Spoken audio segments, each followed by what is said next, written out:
So far, you should already know how to write the degrees, radians, and coordinates of the quadrantal angles. You should also be able to write the degrees, radians, and coordinates of everything in quadrant 1.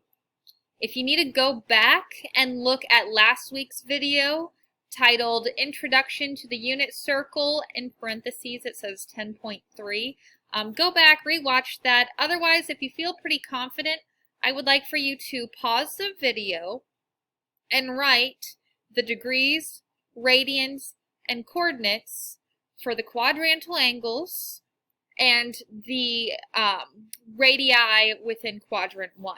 Hit play when you are ready to check your work.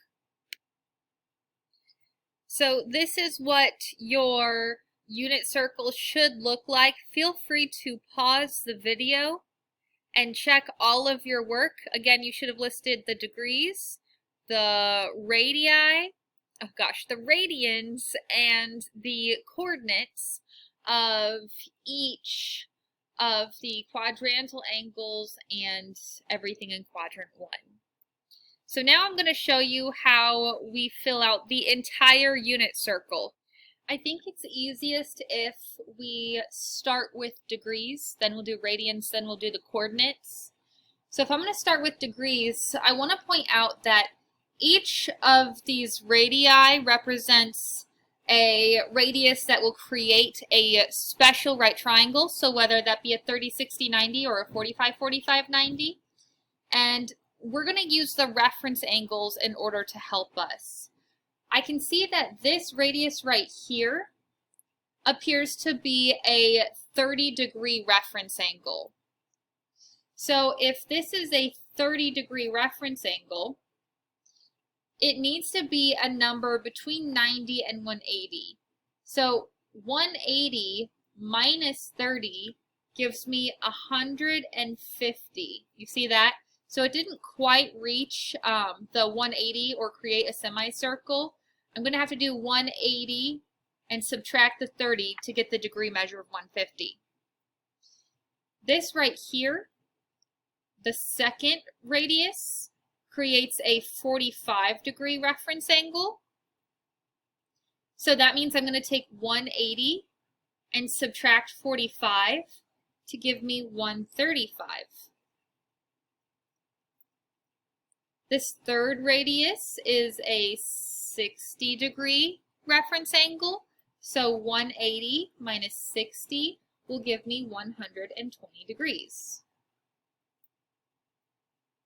Let's keep going with degrees. This right here is going to be a 30-degree reference angle.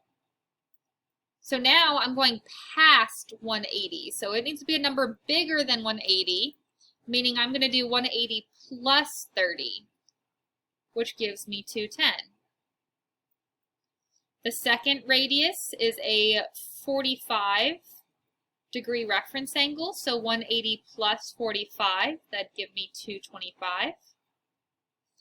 And then the third radius is a 60-degree reference angle, so 180 plus 60 is 240.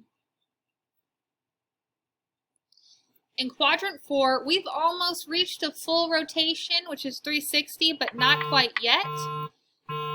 So now, in this quadrant, we're going to do 360, and we're going to subtract the reference angles.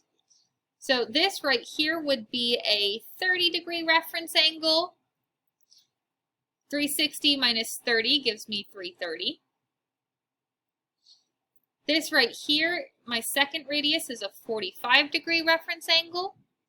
So 360 minus 45, that gives me 315. And then the last one that I got to do, this right here, is a 60-degree reference angle. So 360 minus 60 is 300. So now we filled out all of the degrees of the unit circle. It's time to do the radians.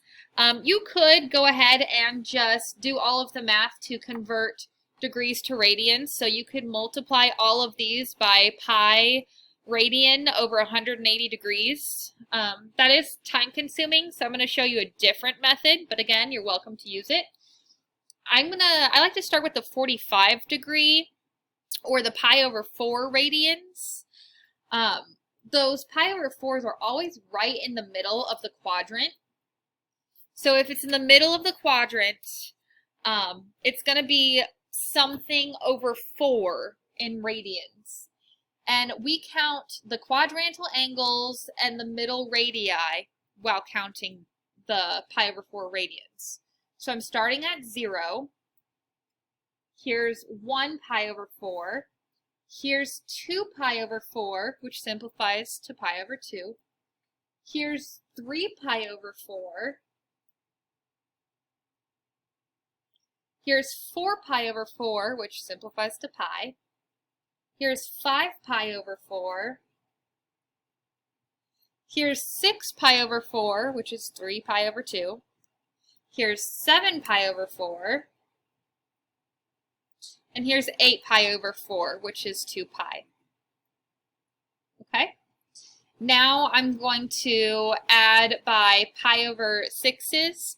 So pi over 6 separates pi into 6 different sections. So we're going to count the quadrantal angles and the 30-degree reference angles and the 60-degree reference angles, but we're skipping the pi over 4's, okay? Basically, we're counting the ones that are increments of 30. So here's 0, 1 pi over 6, 2 pi over 6, which simplifies to pi over 3. Here's 3 pi over 6, which is pi over 2. This right here is 4 pi over 6, which simplifies to 2 pi over 3. This right here would be 5 pi over 6, 6 pi over 6, which is pi, 7 pi over 6, that does not simplify, 8 pi over 6, which does simplify, by the way. That's 4 pi over 3. 9 pi over 6, which simplifies to 3 pi over 2. 10 pi over 6, that does simplify to 5 pi over 3. 11 pi over 6, and 12 pi over 6, which is 2 pi. So that would save you some time when trying to fill out radians. The last thing I need to do is the coordinates. So in order to get the coordinates, you need to keep in mind 2 things. The reference angles, because that gives us the side lengths using our special right triangles, and also the signs. So the signs change depending on what quadrant you're in.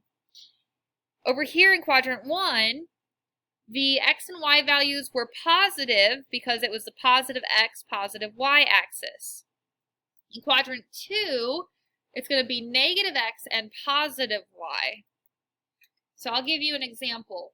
We said that at 120, this had a 60-degree reference angle, so you could drop the side so you can see what's going on. This is the shortest leg and the longest leg, so it's going to be negative 1/2, positive root 3 over 2.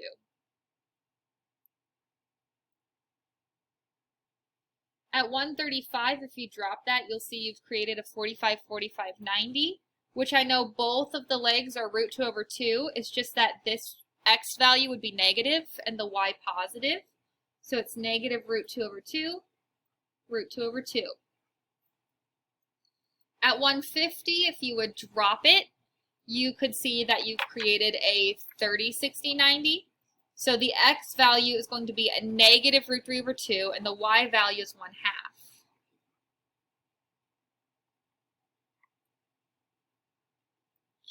In quadrant 3, once again, we're going to do the same things. It's just now the x is still negative, and the y will be negative as well. So both values will be negative. If I create my special right triangle, I can see the x value is a negative root 3 over 2. The y value is a negative 1/2. Knowing your special right triangles of your unit circle is key.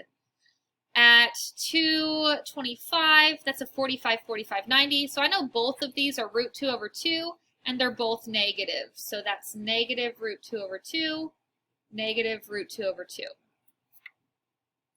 At 240, we have a 60-degree reference angle. So the x is negative 1/2, the y is negative root 3 over 2.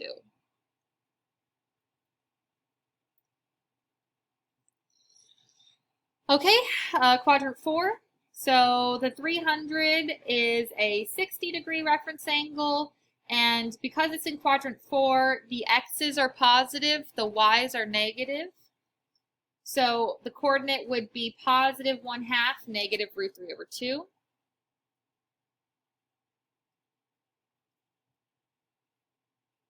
At 315, I've created a 45, 45, 90. Both of them are root 2 over 2. So root 2 over 2, root 2 over 2. It's just that the x is positive and the y is negative. And at 330, that's a 30-degree reference angle. So the x value is root 3 over 2, and it was positive. And then the y value is negative, so that's going to be a negative 1/2.